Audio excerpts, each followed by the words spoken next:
saw one of the most incompetent things I've ever seen in that press conference. Did you see what happened with the guy coming inside the door? No. I heard that. So, Is that at UCLA? yeah. Good day, everyone. How you doing?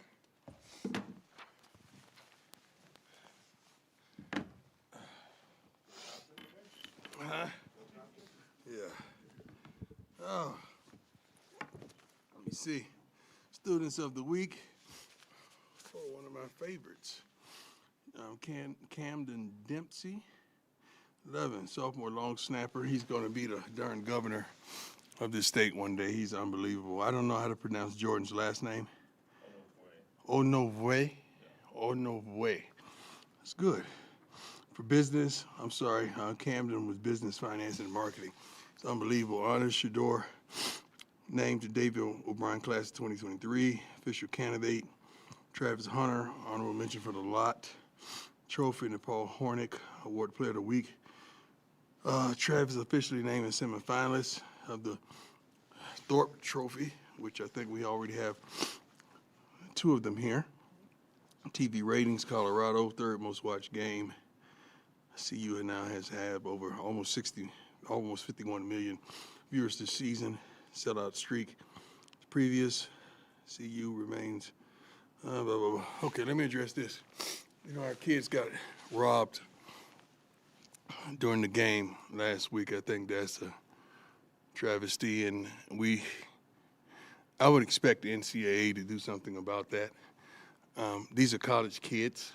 I'm pretty sure they don't think about insurance at this point in this juncture in their life. We've talked about NILs and how to really maintain their finances. We've pretty much given them financial planners and given them the resources for that. But the insurance part of it, we slipped, and we didn't really educate them on that. So I wish, I know the kids would be forthright in what was stolen, and some of our just staff members as well. And now all that stuff should be replaced. This is the Rose Bowl. They said the granddaddy of them all, right? I'm sure granddaddy has some money. Grandpa should have some money to get these kids.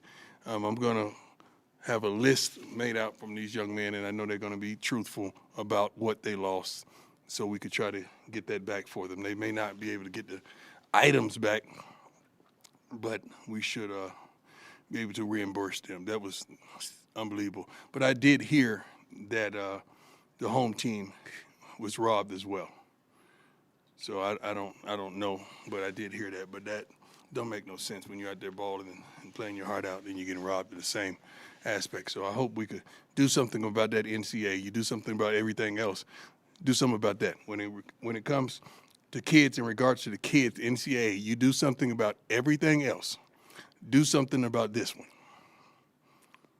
Okay, let's get down. Yes, sir. Hi, Coach Adam Munster, Tiger 24/7 Yes, Sports. sir. How is Shador doing physically? Oh, he's good. He's good.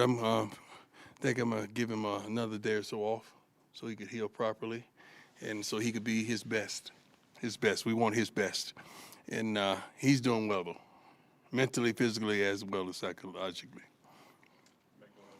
Hey, Coach McMillan, Fox 31. Building on that question, as the roster is constructed now, how do you devise a scheme to be able to protect Shador and also allow him to have his skill set be at the forefront? We could do it. I believe in the staff that we have on hand. I believe in the staff that they can do it. And I have the utmost of faith in them.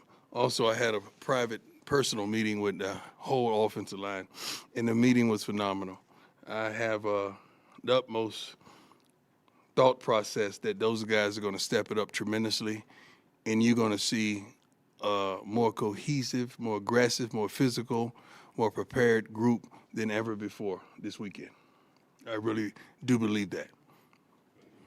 Jimmy Surfaus, 24/7 Sports. When on the recruiting side of things, when there's a loss like that, when there's an obvious glaring issue, do you see that as a deterrent for recruits, or do you see that as an incentive? Are you kidding me? As a deterrent? No, not whatsoever. I'm not going to say it's a blessing, but our phone rings wonderfully. And they know we ain't hard to find in certain areas. So when you see something, first of all, when you're on television, as much as we're on television, recruits want that exposure. That's the first and foremost thing for recruits. And being able to be developed and understand what's at stake, understand the type of quarterback that you have on hand, as well as receivers and running backs, and you just need that one component. And these guys, first of all, they're going to step it up. You're going to see that. But secondly, yeah, you got some guys that you'll see the commits come in.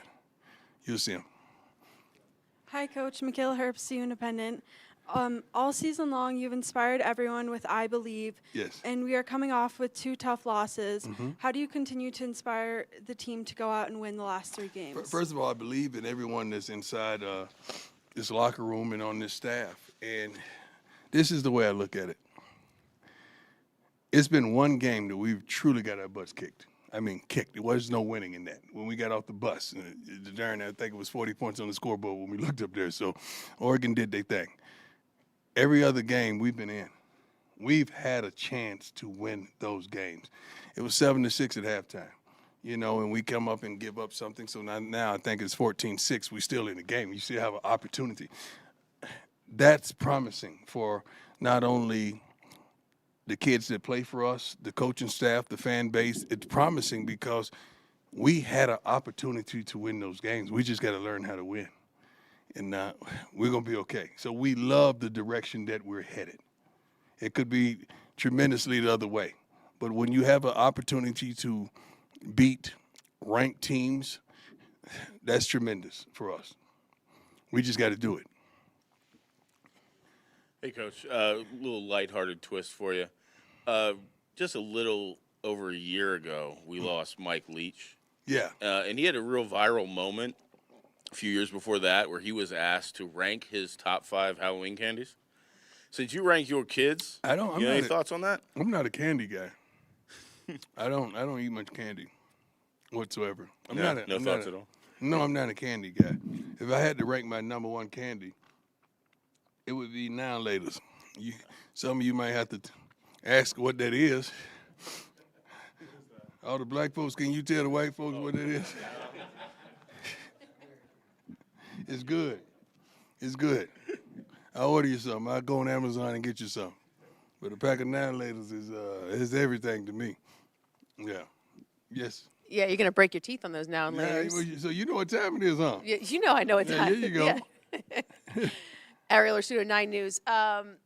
These 8 p.m. games, I know you've been pretty vocal about not enjoying them. But your team has also kind of come out to some either sluggish starts or has, lost some energy from them. How do you get the team to, what do you do for these 8 p.m. games? How do you get them prepared? How do you get them to keep the energy up for them? We have different ways to keep their energy up. And the guys that love this game, you have no problem with their energy being up. It's the guys that don't love the game. We got to minimize that and make sure we putting the guys out there that love to play. So it's not hard for these guys to get situated and desire to play these games because first and foremost, many of their family members are here and they want to put on a show for their family members and the girlfriends or loved ones, and they just want a shot at the next level. And they know not only a multitude of people in this country is watching, but scouts are watching as well. So I think it's on them to get themselves up, but we know how to motivate them tremendously.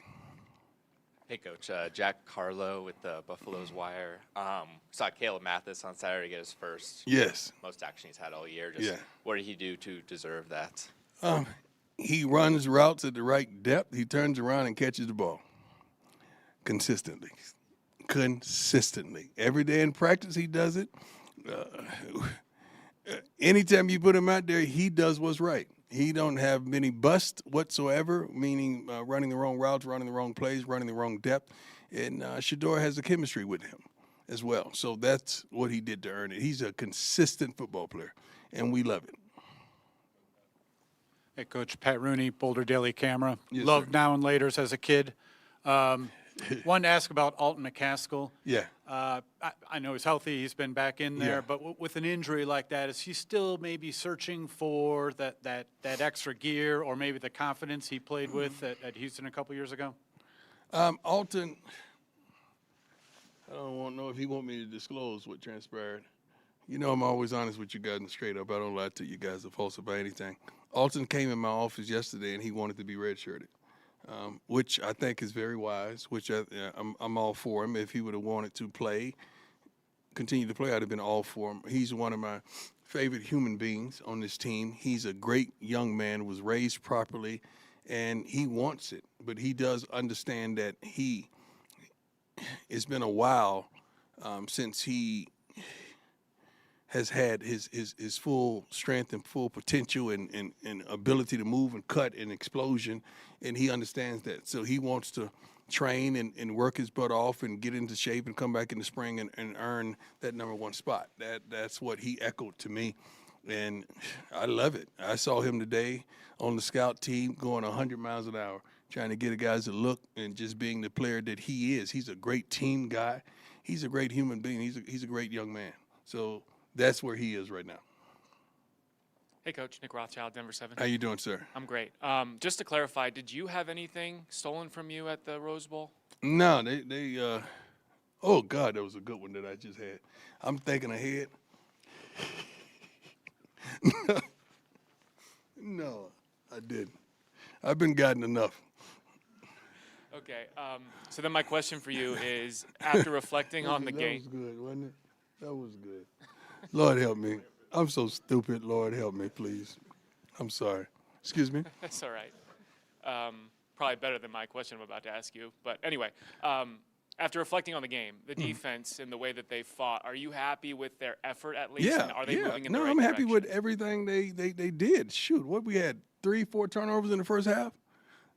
We got to cash those in. We got to score. I mean, it's a whole different game. And you come out the second half. I mean, we blew a couple things, and it didn't go like we expected on that half. But I like what they did, and I like the effort that we gave. I truly do. We're building. We're getting better and better, and I like that. I like that. Hey, Coach, Pat Graham, Associated Press. You planned for everything, and one thing you couldn't plan for was the theft like that. But so what kind of safeguards do you put in place to make sure that nothing like this happens again for your team? Well, like what? Well, I don't understand. Like, just make sure, like, no kind of theft. I mean. Oh, we don't get robbed? Yeah. We leave our own security. We don't depend on someone else's security. We leave our own security in the locker rooms and make sure we're straight by our own means. But you got to understand, that was on the road. You're not thinking like that. You're not even thinking like that at home. So that was, and you're in the Rose Bowl, man. Like, who robs the Rose Bowl? Who robs the Rose Bowl? Somebody. So, but the kid, a lot of the things were emotional things that we're giving to them, like chains and necklaces and gifts. And you got some idiots online saying, well, they shouldn't have that, so they shouldn't be blessed. They shouldn't be blessed. That's crazy. It's like if you have a car in your driveway and somebody come and steal your car. Well, you shouldn't have a car. That's how stupid that sounds. Yeah. These are young men that worked their butts off, or they were blessed and gifted by their family members to give them what was stolen. I know someone had a significant amount of cash, one of our camera guys, and we pray to God that he gets that replaced. Bad. It's not good, though. Hey, Coach. Jason Jones, Bus Beat. I'm pretty sure you would say that you're moving on to Oregon State, but just since you mentioned it in the postgame, has the NCAA or the Pac-12 communicated anything to you Not one to way or me. the other about Shiloh's hit? Oh, Shiloh's hit. No, not to me. I'm pretty sure they might have reached out to Rick or somebody. I not whatsoever. What are you going to do? Say I'm sorry? My bad? That's the word that every coach in America hates. My bad. We don't want to hear that. What you going to do about it? It's over now. No, we don't want to hear nothing about it. It is what it is. Move on. Hey, Coach, there's the old adage about 20-60-20. You know, you have the top 20% of your team is the leaders, the middle 60 kind I of. never heard that one. No? 20-60-20? So it's like the top 20 is leaders, the middle 60 can Yeah. kind of be pulled either way, the bottom 20 pulls down. Yeah. Curious if you feel like your top 20 is strong enough to keep that middle group engaged for the Final Four. I don't think that middle group is a negative group. Everyone has knuckleheads. Some of your kids are knuckleheads. I know a couple of mine I got to keep an eye on. So just understanding life in itself, I wouldn't go with those percentages, but we definitely have some that are bona fide leaders and they want this with everything they have. You have some just meandering around, and you got some that, you know, probably don't want to be where they are because they think they deserve more playing time or more of something that they're not getting. That's just life. That's an office job. That's a reporting job. That's anybody in life. But we haven't lost our passion or intensity for our purpose, and that's to win. We're still on the same page with that, coaches included. Everybody inside the locker room and that's a part of this organization, we definitely, the desire and the goal is to win, and it's to win out. Good question, though. Matt Smith, 104.3 The Fan. You faced a lot of great receivers in your time, college pros. Do you have an NFL comp for Xavier Weaver?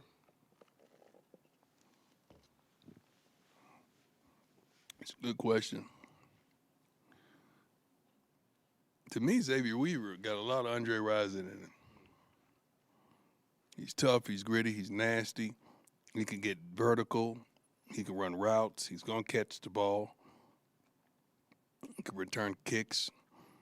He practices his butt off and really not a complainer. Now, Drake wanted that ball, every day that ends with a Y. But Xavier, he's a good kid, man. That's my biggest comparison. I'm sorry going old school on you, but that's a guy that I played with and I practiced with that was a phenomenal player. Probably should be a Hall of Famer, especially since they letting everybody else in free. Might as well go ahead and throw Dre in now. One other thing I wanted to ask you about Travis. Mm-hmm. That play was sensational on the Which first one? The first interception was sensational. It seems to me there's not a lot of even NFL dudes that can do some of the stuff that he's doing that's right instinctive. now. That's instinctive and athletic. That's why you don't worry about it. You don't worry about the snaps. You don't worry about the plays. You don't.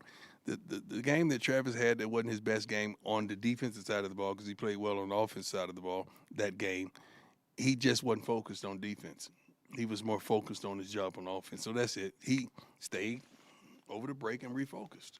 Do people understand how good he really is yet? No, because he plays for us. We got some people that don't like nothing we do, but they will. They understand. They will understand. We got several players that are really, really good. Really good. Coach Sean Keeler of the Denver Post. You didn't like the call. A lot of others didn't either on Shiloh. Right. Do you, There's a couple calls out of there are a it. couple. It wasn't just the Shiloh one. As a dad and a father, do you worry about league officials getting a rep on him, getting a rep with them, and then looking out for him? No. These guys are really good, man. I think we have the best officials in the country. When I say football officials, I really do, and their game is tough. Their job is tough, man. So sometimes they miss it. Sometimes it's interpretation of why, and that was just interpretation. We felt like it was clean, of course, because he's our guy. If I was on the opposing team, I might have felt indifferent. Just like the guy with the one-hand catch on our sideline. I yelled at him. I say, son, great catch. It really was a great catch. I thought he was out by far, but it was a great catch, man, a great catch, one of the best grabs I've seen. So, I think the officials really do a great job, wholeheartedly. Hey, Coach. Tyler King with the Denver Gazette. This second straight week, you're playing a run-heavy team, a very physical team on both sides of the line of scrimmage. Does that change how you go about practice at all when you're preparing for a really physical team on both sides of the ball? Yes, it does. You incorporate more tackling drills in to compensate for the physicality. You pad them up maybe a little more, maybe allow a lot more contact because of the physicality. You may elongate some periods that involves physicality in it that you want to make sure your team is ready and on point, but you still want to tail off on those things to kind of keep them fresh as well. So these guys are watching film. They've increased the film viewership tremendously since we challenged them to, so they know what they're in for. And I can't wait, especially since looking all the linemen in the eyes and just seeing how they responded in the candid conversation that we had. It's tremendous. I can't wait to see how they respond. We good? God bless you. I appreciate you. Excuse me? No, I didn't. He was me? So should I be him?